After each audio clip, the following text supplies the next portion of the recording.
Prahara dalam rumah tangga yang dialami oleh Inge Anugrah dengan Ari Wibowo nampaknya kian memanas dalam sidang lanjutan kemarin.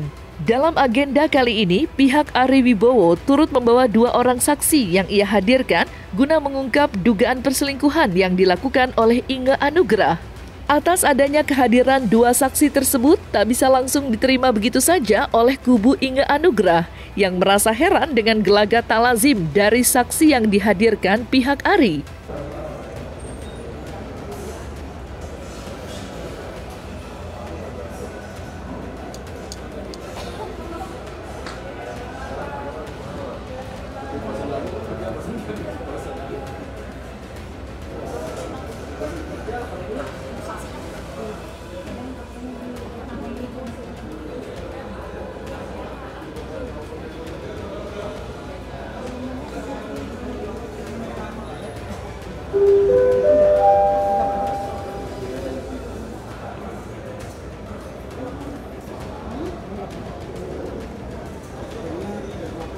Tadi itu dari pihak Pak Ari mengajukan 2 saksi. Satu saksi namanya Pak Sandi. Pak Sandi itu temannya dari Pak Ari. Tapi keterangan dia itu lebih banyak kepada istilahnya testimonium dauditu. Bahwa dia menerangkan ada salah satu teman di tempat fitness mengirim WA kepada Sandi itu yang menyatakan bahwa Bunge bersama seseorang laki-laki di tempat fitness. Tadi hakim tanya, apakah itu tempat terbuka untuk umum dan hanya WA itu saja? Ya, memang isi WA-nya seperti itu. Jadi mengarah ke petunjuk pihak ketiga, ya tidak bisa dibuktikan. Kalau dia bilang aku sama seseorang di tempat fitness, temen gym aku tuh banyak banget dan itu kan tempat umum. Kalau emang aku mau aneh-aneh itu nggak mungkin aku di tempat umum, dan aku punya banyak temen cowok, temen cowokku banyak, temen yang cowok nggak cowok juga banyak, dan aku nyaman dengan teman-temanku yang boleh bilang yang melambai gitu. Aku comfortable sama mereka, aku senang karena mereka selalu straightforward ngomongnya dan bercandanya juga asik. Begini, kalau argumennya karena ruang terbuka berarti bukan perselingkuhan, kami mungkin menjawab seperti ini, bahwa kita menilai perselingkuhan itu tentu dari gelagat-gelagat yang memang tidak normal, tidak lazim. Contohnya mungkin seperti apa, Bang? Seperti apa waktu itu?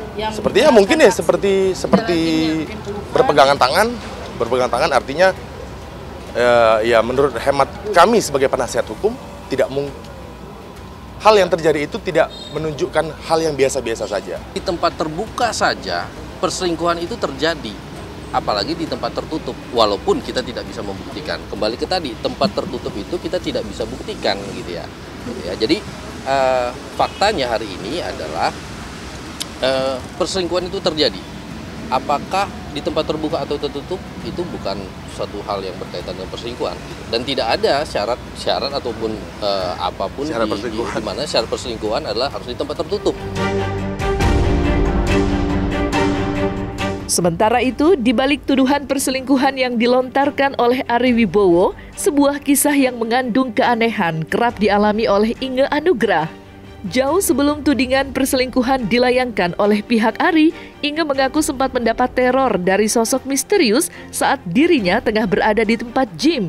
Sontak saja, kejadian tersebut membuat wanita berusia 42 tahun itu merasa curiga dengan sosok yang diduga suruhan sang suami. Itu ada sempat memang satu kesempatan di mana aku ke gym, ada orang yang kayak pakai bajunya sih safari gitu. Pokoknya kelihatan banget kalau dia itu bukan anak gym, bukan purposely mau ke gym, tapi dia cuma pakai kayak jaket, baju safari gitu, bahkan pakai celananya juga denim.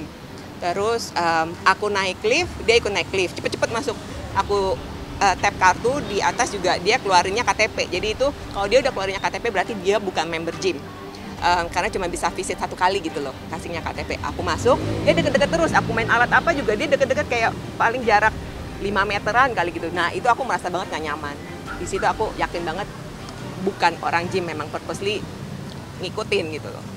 Tapi aku sampai turun ke bawah, aku grocery, dia ikutin di belakang. Aku selesai grocery, baru dia mencar. Yang satu sekali melihat, yang satu lagi lebih kurang 4 kali melihat.